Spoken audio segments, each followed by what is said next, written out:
Comparison niger के साथ होता है, आपका कंपैरिजन कॉन्गो के साथ होता है, तो आप इस तरह की हरकतें देखें तो क्या लोग क्या मैसेज भेजेंगे 4 दिन के लिए। इन दोस्तों, मैं महेंद्र शर्मा स्वागत करता हूं वन वर्ल्ड हिंदी में आपका। उम्मीद करता हूं आप खुश और स्वस्थ है। दोस्तों देखा आपने कैसे साजिद तरार कह रहा है कि पाकिस्तान की तुलना इमरान खान कभी ब्रिटेन, कभी यूरोप, कभी फ्रांस, कभी जर्मनी, कभी भारत, कभी चाइना के साथ करता रहता है, जबकि इसकी तुलना सही में अगर नाइजीरिया, कांगो जैसे देशों, जिम्बाब्वे जैसे देशों, बांग्लादेश जैसे देशों के साथ कभी नहीं करता इमरान खान, क्योंकि वो हवाबाजी में ज्यादा रहता है। और अभी जो OIC की मीटिंग हो रही है पाकिस्तान में, वो भी एक साजिद तरार ने सीधा सीधा ब्लेम लगा दिया है कि ये एक सिर्फ चंदा मांगने की मशीन बना ली है इमरान खान ने, क्योंकि भीख जा के कभी कहीं मांगी नहीं जाती, जबकि अपने देश में आए हुए हैं सभी प्रतिनिधियों के सामने ये कटोरा जरूर फैलाएगा इमरान खान, क्योंकि इसको अब एक नया तरीका मिल गया है कि पाकिस्तान में अगर भीख लानी है तो दूसरे कोई मीटिंग अरेंज कर दो और दूसरे देशों के प्रतिनिधियों को यहाँ बुला लो और यहाँ बुला के उनको डरा के, धमका के, या फिर जैसे बम धमाका कराची में हुआ वैसी कोई कार्रवाई करके और उन प्रतिनिधियों पे दबाव बनाया जा सके, ताकि वो थोड़े बहुत पाकिस्तान के लचर हालात देख के भीख दे दे। तो दोस्तों, ये कहीं ना कहीं चंदा मांगने की एक नया फटक खुल गया पाकिस्तान के लिए। तो दोस्तों देखिए कैसे साजिद तरार और आलिया शाह ने कैसे जबरदस्त तरीके से विश्लेषण करके बताया है इसमें। तो दोस्तों देखिए डिबेट और कमेंट में अपनी प्रतिक्रिया जरूर दें। लास्ट में आपसे रिक्वेस्ट करूँ, चैनल पे नए हैं तो चैनल को सबसे पहले सब्सक्राइब कीजिए, लाइक शेयर कमेंट जरूर कीजिए। दोस्तों जय हिंद, वंदे मातरम, भारत माता की जय। यहाँ पर तैयारियां हो रही हैं और कहा जा रहा था कि मोबाइल सर्विस बंद हो जाएगी, लेकिन अब अथॉरिटीज की जानिब से कहा गया कि मोबाइल सर्विस जारी रहेगी। इसकी कितनी सिग्निफिकेंस देख रहे हैं आप? मैं इसका जीरो सिग्निफिकेंस देख रहा हूं। मैं थोड़ा इसके बैकग्राउंड में जाना चाहूंगा कि OIC का ये कॉन्फ्रेंस नहीं है, ये चंदा कॉन्फ्रेंस है। इस पे आपको मैं ये बताना चाहूंगा कि इनका सिर्फ एक ऑब्जेक्टिव, आपने नोट किया होगा, इन्होंने कहा कि one agenda, not even then recognition of Taliban government. इस पे सिर्फ और सिर्फ चंदे की बात होगी कि कुछ चंदा उनको दें और कुछ हमें चंदा दें, ये सिर्फ एक बात होगी। अब मैं यहाँ पे ये बताना चाहूंगा कि OIC क्या चीज क्या है। एक तो यूनाइटेड नेशंस के बाद मुसलमानों की सबसे बड़ी ऑर्गेनाइजेशन, लेकिन प्रैक्टिकली फेल। मैं ये यहाँ ये अर्ज करना चाहूंगा, ये वही OIC है जिन्होंने सुषमा स्वराज को, इंडियन फॉरेन मिनिस्टर को बुलाया वहां पे। ये वही OIC है जिन्होंने कश्मीर में आपका साथ देने से रिफ्यूज किया। ये वही OIC है जो आज तक फलस्तीन का मसला हल नहीं कर सकी।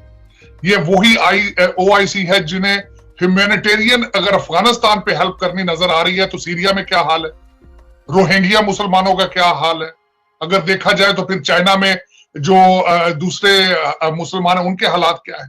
तो अगर ये मुसलमानों के किसी मसले में भी एक्टिव नहीं है, सिर्फ सऊदी प्रोपेगेंडा मशीन है एक, तो फिर इसका आने का क्या फायदा है? पाकिस्तान किस मुंह से आएंगे? और इनके पार्टिसिपेंट कौन है? वही हैं जिन्होंने हमारे मोदी साहब 7 स्टेटों ने बुला के उनको हाईएस्ट अवार्ड दिए जब बिल्कुल कश्मीर का मसला नहीं आता। ये वही ग्रुप है जो इस वक्त इजराइल को उनके साथ उसको रिकॉग्नाइज करने के लिए बेताब है। तो इनको यहां पे बुलाना क्या ऑब्जेक्टिव हासिल होगा? मेरी नजर में तो इसका कोई ऑब्जेक्टिव नहीं है। OIC अब मैं बताऊंगा, सऊदी अरेबिया हमारी अमेरिका की एक स्टेट की जगह रखती है। वो उसकी वजह ये है कि वो उनकी मर्जी के बगैर, हमारे प्रेसिडेंट साहब गए थे पिछली दफा, डोनाल्ड ट्रंप साहब सऊदी अरेबिया गए, उन्होंने कहा आप हमारी मदद के बगैर, हमारी सिक्योरिटी के बगैर 7 दिन नहीं गुजार सकते आप। जाहिर है फिर उनके एजेंडे पे चलते हैं ये। जब ये उनके एजेंडे पे चलते हैं तो फिर ये आपको क्या दे सकेंगे? ये क्या आपको, मेरा मकसद है, कौन सी ऐसी नई बात हो गई है जिसपे वो कहते हैं ना बेगानी शादी में अब्दुल्ला दीवाना।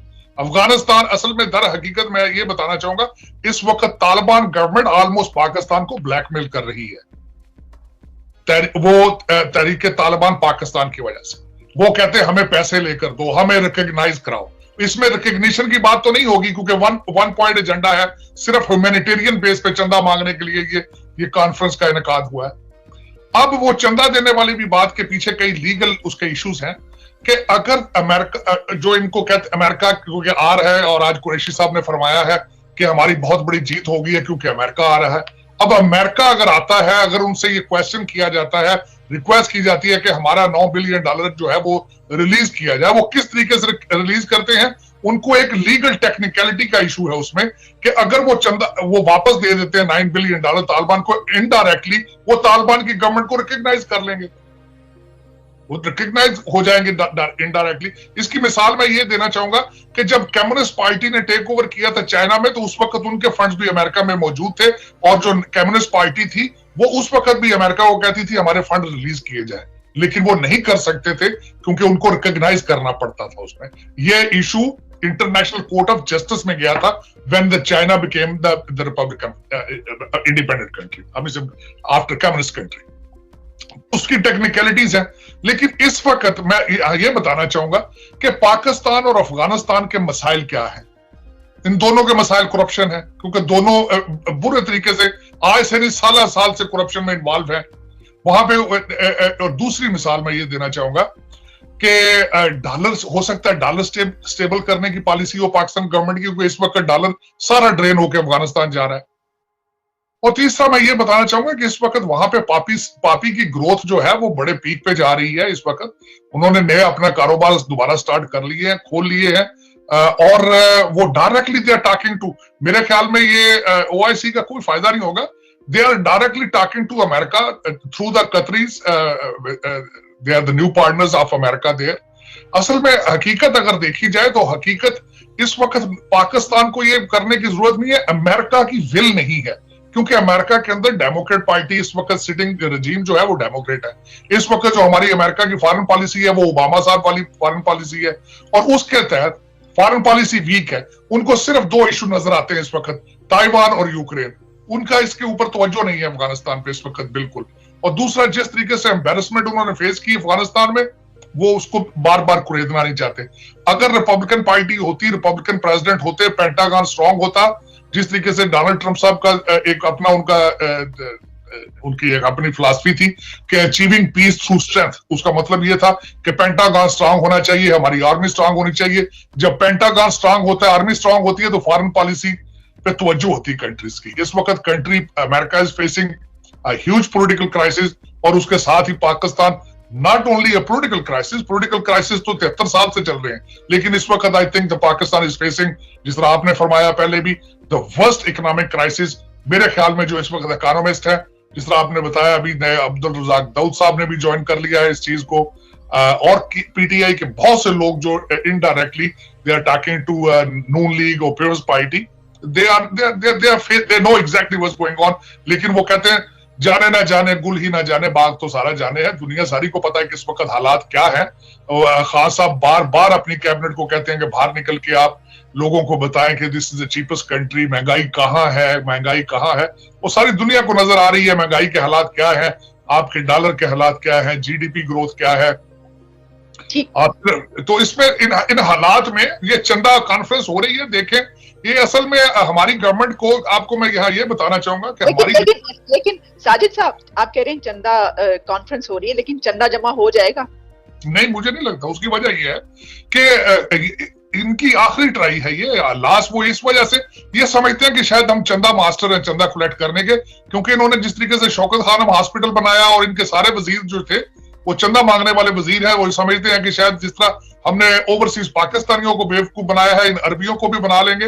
लेकिन मेरे ख्याल में आपको, मैं इस वक्त आपका सबसे बड़ा क्राइसिस क्या है, आपको दुनिया समझ चुकी है कि you are double game player. आप उसकी मिसाल ये देख रहे हैं कि सऊदी अरब ने पिछले दिनों जो आपको पैसे दिए हैं, किस किस्म का कॉन्ट्रैक्ट साइन कराया उन्होंने। वो उसको कॉन्ट्रैक्ट नहीं कहा जाता, वो वन साइडेड कॉन्ट्रैक्ट था। वो यही समझ ले कि when the another country has, आप अपनी sovereignty भी खो चुके हैं। when another country has a power to make you bankrupt within 72 hours, तो आपकी sovereignty किधर है? वो कॉन्ट्रैक्ट किस चीज का था? आज एक मिनट के लिए मैं सोचता हूं कि अगर सऊदी ये कहें कि आपके वहां पे एटॉमिक एसिड जो है सेफ नहीं है, अगर अमेरिका इनडायरेक्टली उनसे करवा ले ये बात, तो यू आर ओवर। 72 आवर्स में आप कहां से पैसे देंगे वो आप? बिल्कुल ऐसे ही है जी। लेकिन साजिद साहब, आपने कहीं ये देखा है कि जिसके मुशीर जो हैं, जिस मुल्क के प्राइम मिनिस्टर के मुशीर, वो ये कह रहे हो कि जो हुकूमत है और जो मुल्क है वो दिवालिया हो चुका है, वो दिवालिया मुल्क जिसकी ये बातें की जा रही हूँ, वो दूसरों के लिए इतनी बड़ी कॉन्फ्रेंस करवा रहा हो।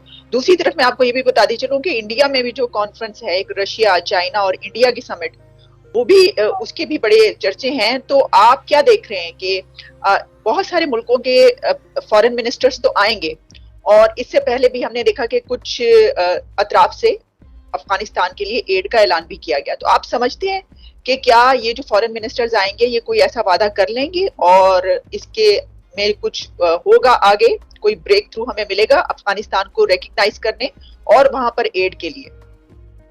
देखिए, इस वक्त आपके रीजन में ये सबसे पहला मेरा क्वेश्चन मार्क होगा इससे रिलेटेड कि ओआईसी पहले इस वक्त दुनिया में कितनी फाल है, कितनी अचीवमेंट्स कर चुके हैं। खूब फलस्तीन आजाद करा लिया इन्होंने सीरिया ठीक करा लिया, इनका अपना अरबियों दिस इज अरब इशू। इन्होंने इराक के हालात ठीक कर लिए, इन्होंने यमन के अंदर इन्होंने कोई रोल अदा किया। एक मिनट के लिए सोच लें, क्योंकि उनका मेन प्लेयर तो सऊदी अरेबिया है, और तो उनके साथ वैसे उनके वो चमचे कड़चे हैं, वो बिल्कुल दूसरे सारे तो इस तरह, जहां अमेरिका उनको कहता है वो बैठ जाते हैं, जहां कहते हैं अमेरिका कहते हैं तो उठ जाते हैं। अगर ये देखें कि आज तक इन्होंने जिंदगी में कोई चीज अकॉम्प्लिश नहीं की, तो ये इस्लामाबाद में आके चंदा किस तरह इकट्ठा कर लेंगे? इस वक्त अपना इंटरेस्ट बेस इन्होंने, जब दुबई ने इजराइल को, सूडान ने इन्होंने जब इजराइल को रिकॉग्नाइज किया, वहां से चीजें क्लियर हो चुकी थी कि अब ये कंट्रीज अपने अपने मुफाद पे जाते हैं। अब ये यूनिलैटरल या एक कलेक्टिव एफर्ट जो है वो करने की सलाहियत नहीं रखते, कुछ भी अचीव करने की सलाहियत नहीं रखते। तो उसमें इन हालात में बुलाना, इतना खर्चा करना, बल्कि आप जिस तरह पहले भी फरमा रही थी, आई वाज शॉक्ड कि 4 दिन के लिए एक कैपिटल की मोबाइल सर्विस ही कैंसिल कर दी गई। मैं हैरान था, बल्कि मैं उस पर हैरान कम परेशान ज्यादा था। वो इस वजह से कि पहले ही अमेरिका में लोग हमसे पूछते हैं कि do you have fans in your country, do the people live in mud houses, do the people have running water there. तो पहले ही लोग समझते हैं कि आप गार में हैं, आपका कंपैरिजन नाइजर के साथ होता है, आपका कंपैरिजन कॉन्गो के साथ होता है। तो आप इस तरह की हरकतें देखें तो क्या लोग क्या मैसेज भेजेंगे 4 दिन के लिए? 4 दिन के लिए? और यार, ये 50 लोग जो आ रहे हैं बाहर से, इनको मरी ले जाएं, आप इनको स्कर्दू ले जाएं किसी छोटे एरिया में, आपको जहां सेफ्टी इशू है, अपने कैपिटल को या हैंडीकैप कर देते हैं वो बंदा। कभी इस तरह सोचा आपने?